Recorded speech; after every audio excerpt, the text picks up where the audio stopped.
The morning of Monica's wedding started like a fairy tale. I stood in front of the mirror in our hotel room, adjusting the emerald green dress I'd spent 3 paychecks on, watching Raul fix his tie behind me. 8 months together, and this was it, the moment I'd been waiting for. Meeting his family, being introduced as his girlfriend at his sister's wedding. "You look perfect, Skylar," he said, wrapping his arms around me from behind. His cologne, that expensive Tom Ford one he always wore, made me dizzy with happiness. "Monica's going to love you." I believed him. God, I was such a fool. I'd spent weeks preparing for this day. Not just the dress, but the gift too. Monica was an artist, Raul had told me, with a passion for Japanese culture. So I'd commissioned a local calligrapher to create this stunning piece, traditional Japanese characters for eternal love on handmade paper, framed in authentic bamboo. $1,500. That was 2 months of my coffee shop tips. But Raul's family meant everything to him. He talked about them constantly, his successful parents, his brilliant sister, how close they all were. "The ceremony starts at 2, Raul said, checking his phone for the 5th time that morning. "We should head down soon." I picked up the wrapped gift from the bed, its silver paper catching the light. "I'm so nervous. What if they don't like me?" "Impossible." He kissed my forehead. "Just let me do the talking at first, okay? My family can be a bit overwhelming." We drove to the venue in his BMW, the one his parents had bought him for his promotion at the investment firm. The wedding was at this gorgeous vineyard about an hour outside the city. Rolling hills, perfect rows of grapevines, and a white tent that looked like something from a magazine. Cars were already filling the parking lot. Mercedes, Audis, a few Teslas. "Wow," I breathed, taking it all in. "This is incredible." Raul pulled into a spot near the back of the lot. "Yeah, Monica always dreamed of a vineyard wedding. Cost my parents a fortune, but..." He shrugged. "She's the baby of the family. She gets what she wants." He turned off the engine and looked at me.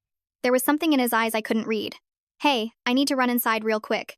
Last-minute best man stuff. You okay waiting here for a few minutes?" "Oh, should I come with you?" "I can help." No, better if you wait. I'll be right back. Then we'll go in together. As a couple."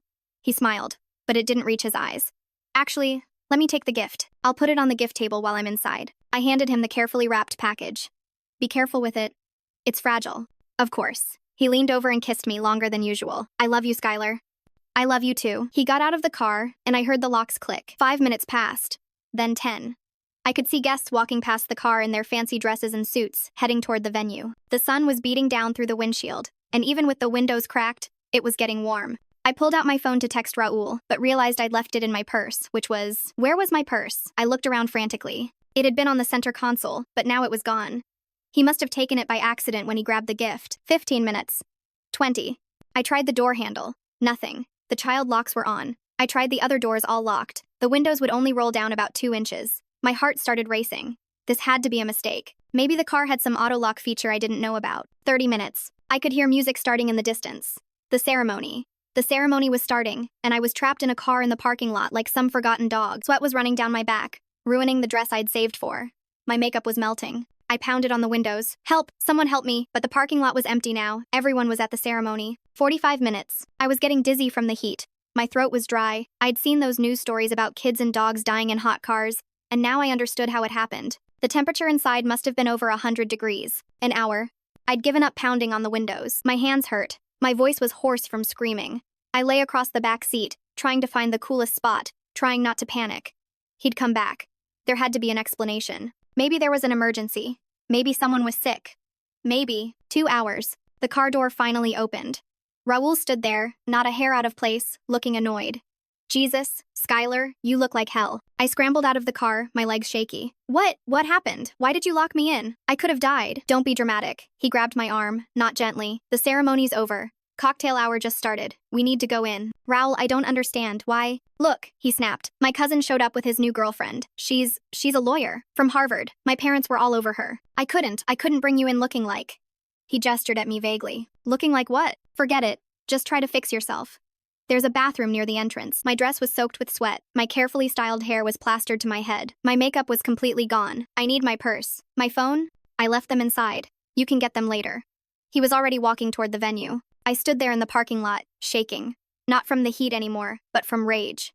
From humiliation. From the slow, crushing realization that the man I loved had just locked me in a car for 2 hours because he was ashamed of me. The bathroom mirror showed me exactly how bad I looked. My expensive dress had sweat stains under the arms. My hair looked like I'd been swimming. My face was red and blotchy. I did what I could with paper towels and hand soap, but there was no saving this look. When I finally made it to the cocktail hour, Raul was nowhere to be seen. The venue was stunning, fairy lights strung between trees, servers in crisp white shirts carrying trays of champagne, beautiful people laughing and chatting. I felt like a wet rat who'd wandered into a palace. I found Raul by the bar, talking to a group of people. A gorgeous brunette in a red dress was hanging on his every word. As I approached, I heard him say, "Yeah, being single has its perks. No drama, you know? Single." He said he was single. "Raul?" My voice came out smaller than I intended. He turned, and for a split second, I saw panic in his eyes. Then his face rearranged itself into a casual smile. "Oh, hey, Skylar." He turned to the group. "This is Skylar. She's a friend. From work." Friend. From work. I didn't work at an investment firm. I worked at a coffee shop near his office where we'd met when he came in every morning for his usual oat milk latte, extra shot, no foam. The brunette extended her manicured hand. "I'm Isabella. Raul and I go way back." She smiled, but it was all teeth, no warmth. "We actually dated for 3 years. So funny how life works out, right?" Raul laughed, actually laughed. Iz and I were just catching up. She just made partner at her firm. "That's nice," I managed. "Where did you go to school, Skylar?" Isabella asked, her voice honey-sweet. "State University," I said. Oh, that single syllable contained so much condescension I wanted to throw my drink in her face. "How?" "Nice." Raul's hand was on Isabella's lower back. Not mine. Isabella's. "I'm going to find the restroom," I said. "It's inside," Raul said without looking at me. "You know where it is." I walked away on unsteady legs. Behind me, I heard Isabella laugh at something Raul said. The sound followed me all the way inside. I found a quiet corner and tried to process what was happening. My boyfriend of 8 months had locked me in a car during his sister's ceremony, introduced me as a friend from work, and was now flirting with his ex-girlfriend while I stood there in my ruined dress like an idiot. My phone, I needed my phone. I needed to call an Uber and get out of here. I found Raul's jacket draped over a chair at what must have been the family table. My purse wasn't there, but something else caught my eye: the gift table. There, in the center, prominently displayed, was my gift. The card attached to it said, "To Monica and Stanley, with love from Raul." Just Raul. The reception was starting. People were finding their seats. I watched from the doorway as Raul escorted Isabella to a table near the front, the table where I should have been sitting. She was in my seat, next to my boyfriend, at the wedding I'd prepared for. A woman who looked like an older version of Monica approached me. Raul's mother. I recognized her from the photos he'd shown me. "Excuse me, dear, are you lost?" The venue staff usually enters through the back. She thought I was the help. "I'm Skylar," I said. "I came with Raul." Her perfectly shaped eyebrows rose slightly. "Oh, you're the girl from the coffee shop. Raul mentioned you might stop by. How thoughtful of you to come. Though I must say, there seems to have been a misunderstanding about the dress code. I was locked in. The singles table is over there." She pointed to a table in the corner, half hidden behind a potted plant. "Enjoy the party." She glided away before I could explain, before I could tell her that her son had locked me in a car. Before I could say anything at all, I found myself at the singles table with Raul's distant relatives and family friends who hadn't brought plus ones, an elderly aunt who smelled like mothballs, a teenage cousin playing games on his phone, a family friend who immediately started telling me about his recent divorce in excruciating detail. From my exile in the corner, I had a perfect view of Raul and Isabella. She kept touching his arm. He kept refilling her wine glass. They were sharing inside jokes, leaning into each other, completely absorbed in their private bubble. During the speeches, when Raul stood up as best man, he talked about love and commitment and finding your perfect person. "When you know, he said, looking directly at Isabella. "And when you find that person, you never let them go." The room erupted in applause. Isabella dabbed at her eyes with a napkin, pretending to be moved. I wanted to stand up and scream that he was a liar, that just this morning he'd told me he loved me, that I'd spent $1,500 on a gift he was taking credit for. But I didn't. I sat there at the singles table, invisible and humiliated, watching the man I thought I'd marry romance his ex-girlfriend in front of 200 people. During Monica and Stanley's first dance, I saw my chance. Raul had left his jacket on his chair while he went to the bar with Isabella. My purse had to be there somewhere. I slipped over to the table, trying to look casual. The jacket pockets were empty, except for his phone and car keys. Where was my purse? Where was my phone? Looking for something? I spun around. Monica stood there in her wedding dress, looking radiant and suspicious at the same time. My purse. I can't find my purse." She studied me for a moment. "You're Skylar, aren't you? Raul's girlfriend. He told me you couldn't make it to the ceremony." "Food poisoning," he said. "Food poisoning?" I laughed, but it came out bitter. "Is that what he told you?" Her eyes narrowed. "What's going on?" Before I could answer, Raul appeared. "Monica, you should be dancing." Not he saw me and stopped. "Skylar was just leaving." "I can't leave," I said. "You have my phone and my purse." "No idea what you're talking about." His voice was cold, dismissive, the voice of a stranger. Monica looked between us. "Raul, she's had too much to drink," he said. "You know how some people get at open bars. can't handle themselves. I haven't had a single drink, I said. Sure you haven't. He grabbed my arm, his fingers digging in hard enough to bruise. Come on, I'll call you a cab. He dragged me outside, away from the lights and music, to the dark edge of the parking lot. The moment we were out of sight, his mask dropped completely. What the hell do you think you're doing? He hissed. Looking for my things so I can leave this nightmare. Your things are in my car. You'll get them when I say so. Why are you doing this? I was crying now, hot, angry tears. What did I do wrong? You want to know the truth? He stepped closer, and I could smell the whiskey on his breath. You're embarrassing. Your cheap dress. Your state school education. Your pathetic job making coffee. I brought you here because I thought I could make it work. But seeing you next to people like Isabella. God, what was I thinking? You said you loved me. I loved the idea of slumming it for a while, but this is my sister's wedding. These are important people. My family's reputation. Your family's reputation? I laughed through my tears. You locked me in a car for 2 hours. Because I couldn't let them see you like this. Look at yourself. You're not country club material, Skylar. You never were. You're just temporary. The word hit me like a slap. And Isabella? Isabella belongs here. She fits. Her father owns half the commercial real estate in the city. She speaks 3 languages. She's the kind of woman I'm supposed to end up with. Then why did you date me? He shrugged. You were fun. Sweet. Grateful. Easy. Easy. The gift, I said suddenly. You took credit for my gift. That piece of Asian art? Yeah, thanks for that. Monica loved it. Said it was thoughtful and sophisticated. I told her I commissioned it specially. That was $1,500 of my money. Consider it payment for 8 months of dinner dates and trips. We're even. He pulled my purse from inside his jacket. He'd had it the whole time and threw it at my feet. My phone fell out, the screen cracking on the pavement. There. Now get out of here before you embarrass yourself more than you already have. He started to walk away, then turned back. Oh, and Skylar, if you try to contact me or my family, if you make any kind of scene, I'll make sure everyone knows what kind of crazy, desperate girl you really are. I have screenshots of all your needy texts, all those pathetic I love you messages. How do you think that'll look? I picked up my broken phone and my purse from the ground. You're a monster. No, I'm a realist. And you're a barista who thought she could play in the big leagues. He straightened his tie. The Uber pickup is at the main entrance. Don't come back inside. He left me there in the dark. Dress stained, makeup ruined, phone cracked, heart shattered into pieces. I wasn't sure I could ever put back together. I didn't call an Uber. I sat in that parking lot for another hour, trying to piece together the last 8 months of my life. Every red flag I'd ignored, every excuse I'd made. Every time he'd been too busy to meet my friends or introduce me to his. The signs had been there all along. He never posted photos of us together. Never stayed over at my apartment because it was too small. Never invited me to work events or family gatherings until now, and now I understood why he'd finally brought me. He needed a date to avoid questions, but the moment something better showed up, I became disposable. My phone, despite its cracked screen, still worked. I had 12 missed calls from my best friend Emma. I'd texted her excitedly that morning about the wedding. She was probably wondering how it went. I called her back. Sky, how's the fancy wedding? Are you having? Can you come get me? My voice broke. Please, where are you? What happened? I sent her the location. I'll explain everything. Just, please come. While I waited, I did something I probably shouldn't have. I looked up Isabella on social media. Harvard Law, just like she'd said. Partner at a prestigious firm. Her Instagram was full of charity galas, European vacations, and I scrolled back far enough photos with Raul from years ago. They looked perfect together. Natural. Like they belonged in the same world. Then I looked up Monica's wedding hashtag. Videos and photos were already being posted.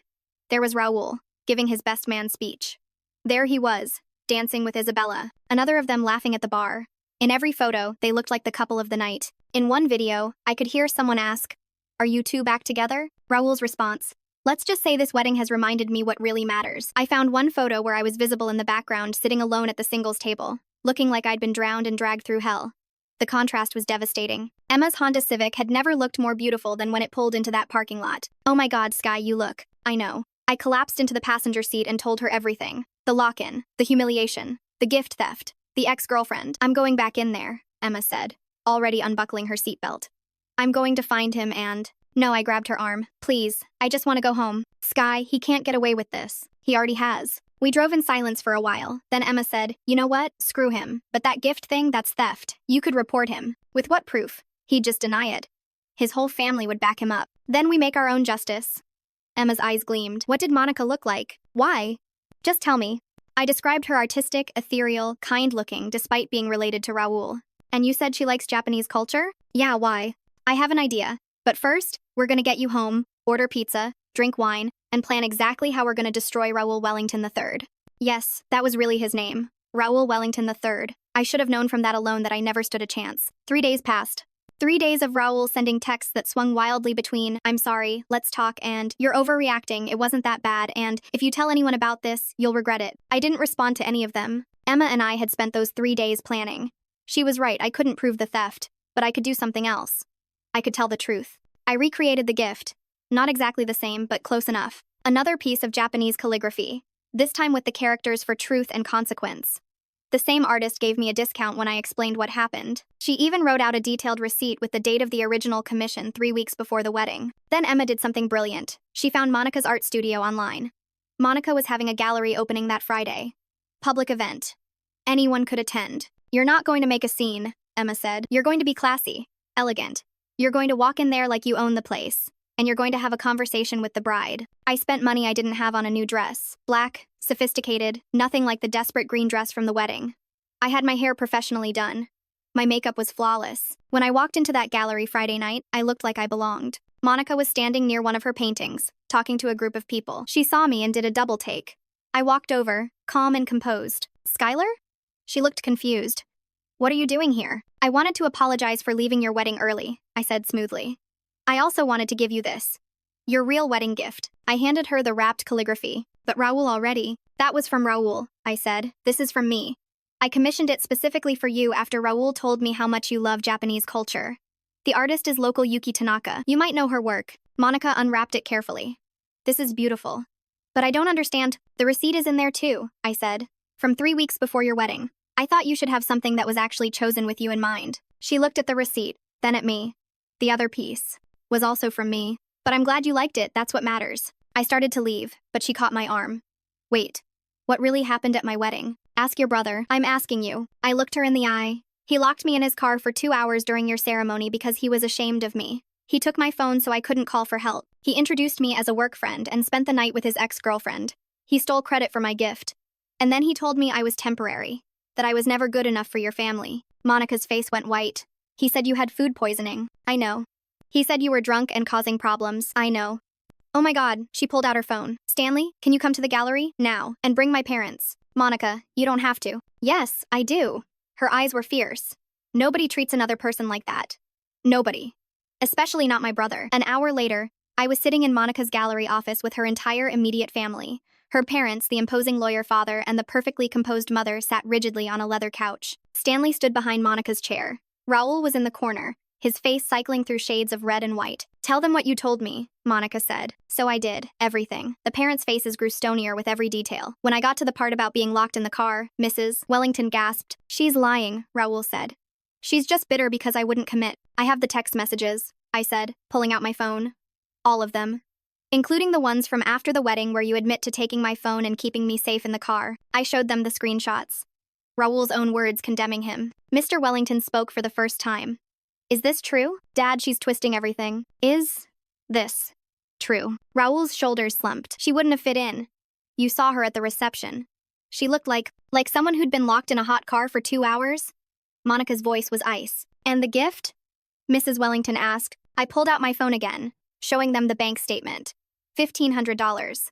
Withdrawn 3 weeks before the wedding. Then the emails with the artist, discussing the commission. "You told us you spent weeks choosing that gift," Monica said to Raul. "You told us it showed how thoughtful and cultured you were." "And Isabella?" Mr. Wellington's voice was dangerous now. "You brought your girlfriend of 8 months to your sister's wedding and then publicly humiliated her for your ex? Isabella's good for the family image." "Stop," Mr. Wellington stood up. "I've heard enough." He turned to me. "Skylar, I apologize for my son's behavior. It's inexcusable. The money for the gift will be returned to you immediately." "I don't want. Please." Mrs. Wellington's voice was softer than I'd expected. "Let us at least do that." Mr. Wellington turned to Raul. "You have 1 week to find your own apartment. Your car will be returned to us. We paid for it after all. Your position at the firm will be reconsidered." "Dad, you can't." "I can and I will. You're 31 years old and you just acted like a spoiled teenager. Worse, actually. You showed cruelty and cowardice that I never thought I'd see from my own son." Monica stood up. "And you're no longer welcome at family events until you've proven you've changed. Really changed." "This is insane," Raul exploded. "You're taking her side? She's nobody. She makes coffee for a living." "She makes an honest living," Stanley said quietly. It was the first time he'd spoken. "And she treated you with more dignity tonight than you ever showed her." "Get out," Mr. Wellington said. "We'll discuss this further tomorrow." Raul stormed out. slamming the door behind him. Mrs. Wellington approached me. I owe you an apology too. The way I treated you at the wedding.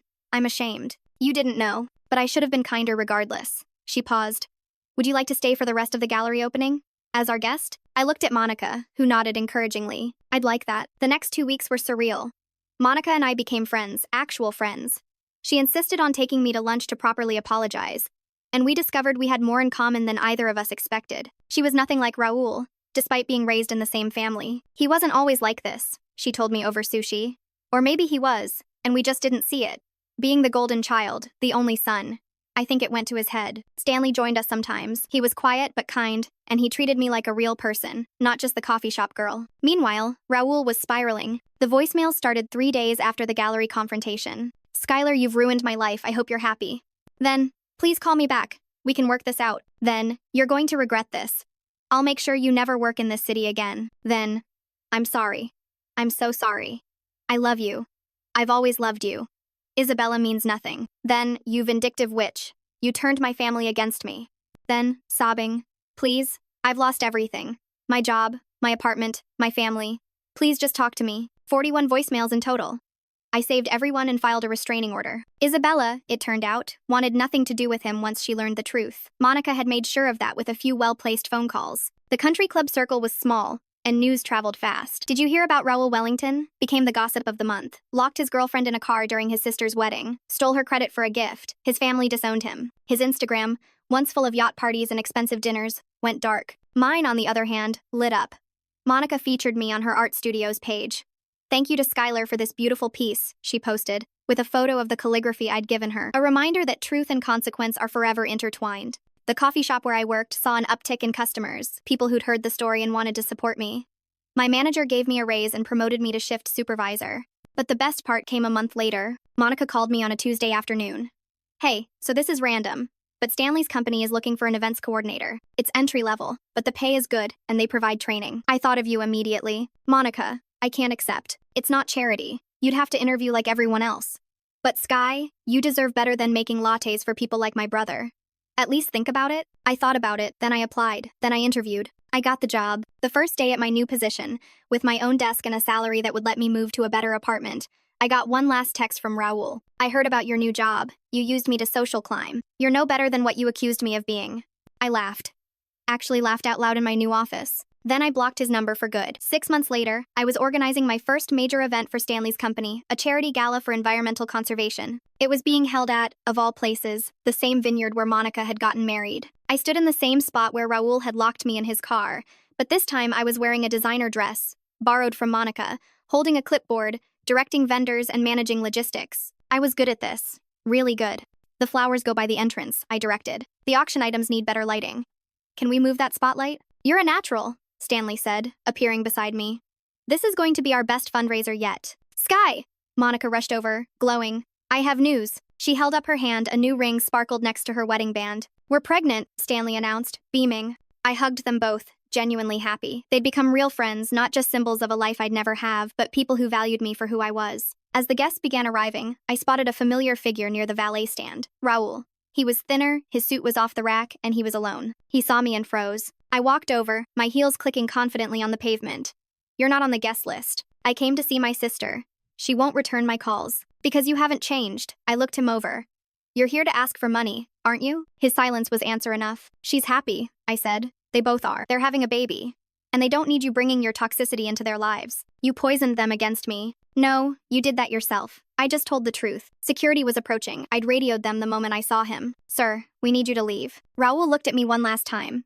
I really did love you, in my own way. No, I said calmly. You loved having power over someone. That's not the same thing. As security escorted him away, Monica appeared. Was that? He's gone. She squeezed my hand. In a weird way, I'm grateful for what happened. If he hadn't been so horrible to you, we might never have seen who he really was. And I wouldn't have gained such an amazing friend. The gala was a massive success. We raised over $200,000 for environmental causes. Mr. and Mrs. Wellington, who had become surprisingly warm toward me, made a substantial donation in my name. You've brought out the best in Monica and Stanley, Mrs. Wellington told me. And you've shown more grace than anyone could have expected. Later that night, as I was overseeing the cleanup, I got a LinkedIn notification. Isabella had viewed my profile. Then, a message. Hi, Skylar. I wanted to apologize for my behavior at the wedding. I've heard what really happened, and I'm appalled. Raul told me you were just a friend who had a crush on him. I should have known better. I'm sorry for my part in your humiliation. For what it's worth, you dodged a bullet. I certainly did. I wrote back. We both did. No hard feelings. And I meant it. As I drove home that night in my new car, used, but mine, I thought about the girl who'd stood in front of that mirror 8 months ago. So desperate to fit into Raul's world that she'd spent money she didn't have on a dress to impress people who would never accept her. That girl was gone. In her place was someone stronger, someone who knew her worth wasn't determined by her bank account or her college or her job title. Someone who'd learned that the right people will value you for exactly who you are. My phone buzzed with a text from Emma. Drinks tomorrow? I want to hear everything about the gala. Then another from Monica. Stanley's company is opening an office in Tokyo next year. Want to head up events there? Think about it. Then one from a number I didn't recognize. I almost deleted it, thinking it was Raul from a new phone. But I opened it. Hi Skylar, this is Yuki Tanaka, the calligraphy artist. Monica Wellington gave me your contact. I'm having an exhibition next month and would love for you to help coordinate the opening. Paid, of course. Let me know if you're interested. I sat in my car in my apartment complex parking lot, looking at these messages. A year ago, I was serving coffee and dreaming of being worthy of Raul Wellington III. Now I was building a career, had genuine friends, and was considering a job offer in Tokyo. The girl in the green dress would have thought this was a fairy tale ending, but the woman in the driver's seat knew better. This wasn't an ending at all. This was just the beginning. 3 years have passed since that wedding. I'm writing this from my apartment in Tokyo. Yes, I took the job.